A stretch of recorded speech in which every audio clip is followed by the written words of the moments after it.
The idea that we, the people, democratically elect the president is a false notion. 5 times in American history, the president has won the popular vote, but still lost the presidency. That's because we use the Electoral College as a means to elect the president.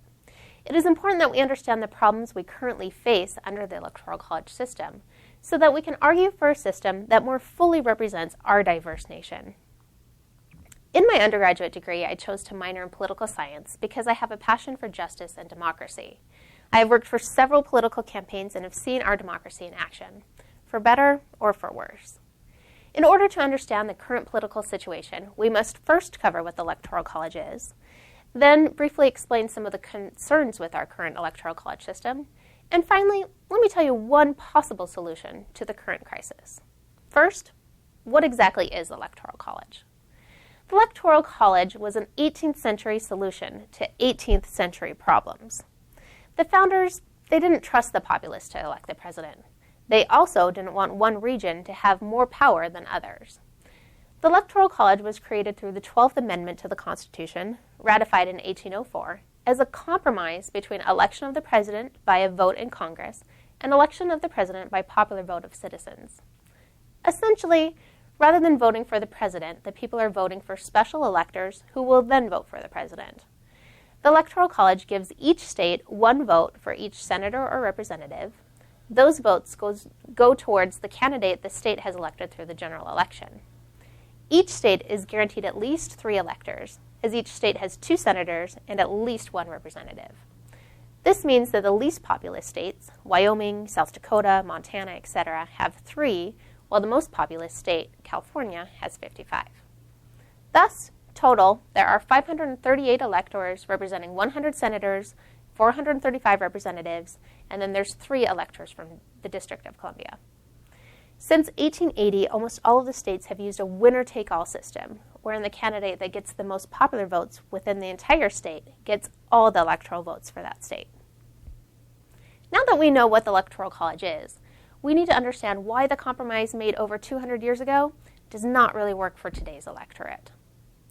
According to a 2016 article by Justin Curtis in the Harvard Political Review, in the 4 elections since 2000, 40 out of the 50 states have voted for the same party every presidential cycle. With 200 electoral seats out of the 270 needed to win, nearly already guaranteed for both the Republican and the Democratic candidate, the parties spend a disproportionate amount of their time and money in Florida, as well as Colorado, Pennsylvania, Virginia, and Ohio. Essentially, candidates don't go to states they see as either safely in their column or so far for the other party that it's not worth it to campaign. Key battle states then get too much attention during the election and even after the votes are cast. Swing states are more likely to get federal grants, more federal disaster leave, and more waivers from federal regulation. This system also means that some don't believe that their vote counts, so they don't even show up at the polls. In the 2012 race between President Obama and Governor Romney, in swing states, 63% of the voting age population cast ballots, whereas in non-swing states, voter turnout was only at 55%. An additional problem is that some states have too much power. States should have 1 electoral vote for approximately every 600,000 people. But because the lesser populous states are still guaranteed at least 3 votes, it is significantly lower. In 2012, Wyoming's votes only represented 188,000 people, which is less than a third of the people represented by California's electoral votes. Senator Richard Durbin, a Democrat from Illinois, argued that 3 million voters in the least populous states of Alaska, Delaware, the District of Columbia, North Dakota, South Dakota, Vermont, and Wyoming have as much voting power in the Electoral College as 9 million Floridians. Interestingly, the conflict favors Republicans. Each time there has been a problem with the popular versus the Electoral College vote, the Democrat has lost. A final problem with the Electoral College is that it doesn't really represent the true elections. According to the Pew Research Center, in the 2016 election, the large mismatch between the electoral and popular votes came about because Donald Trump won several large states by very narrow margins, gaining all of the electoral votes in the process, even as Hillary Clinton claimed other large states by much wider margins. It also does not realistically reflect the impact of third parties. Although Ross Perot won a stunning 19% of the popular vote nationwide in 1992, he did not win any electoral votes, since he was not particularly strong in any one state. Pew Research has also noted that in all presidential elections since 1828, when presidential campaigns began to resemble those of today, the winner's electoral vote share has, on average, been 1.36 times his popular vote share. There are obviously several problems with the Electoral College, and Gallup Research reports in 2016 that only about a third of Americans even support keeping the institution. However, getting rid of the Electoral College is not really possible.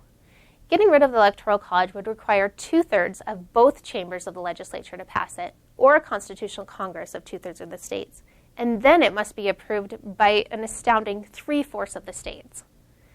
According to the National Archives, there have been more proposed constitutional amendments to change the Electoral College than in any other topic. There's been 700 proposals in Congress in the last 200 years. Plus, as Julia Zari, an associate professor of political science at Marquette University, mentioned in 2016, if the candidate and party in question had had enough energy and organization behind them to change the Constitution, they probably would have won the election in the first place. Although the Electoral College cannot easily be changed, I suggest, instead, a proportional system, like the one used by Maine and Nebraska, rather than the current winner-take-all system. In the proportional system, each congressional district within a state gets one vote, and then the 2 Senate votes go to the candidate with the most total votes in the state, meaning California's 55 votes would be split up into 53 separate congressional districts. This change would not take a constitutional amendment. The Founding Fathers left the choice of how to determine electoral votes exclusively to the states in Article 2, Section 1, which states, "Each state shall appoint in such manner as the legislature thereof may direct a number of electors." While this proportional system wouldn't solve all the problems caused by the Electoral College, it would mean that lock states by either party would still be given attention by the opposing side, even if they just stuck to districts they thought were more apt to vote for their party. It would also mean that the results of the Electoral College would more closely resemble that of the popular vote. Finally, it would encourage voter turnout, as while it may not seem like your vote counts on a statewide basis, it certainly counts within a small congressional district. The Electoral College has served us well in the 200 years since it was introduced as a compromise on the way the U.S. elects their president and the vice president. However, in the 2 centuries since, the problems resulting from the passage of the 12th Amendment continue to become even more clear, and the dusty reach of the 1800s really needs to end. While there is not a solution that will fix all the problems with the Electoral College, we should consider simply changing the way our individual states divvy up their votes. A proportional system would allow for a fair distribution of electoral votes and encourage all to have their voice heard. Above all, however, we must remember that even with the problems, we live in a pretty great country. As Winston Churchill once said, democracy is the worst form of government, except all those other forms that have been tried.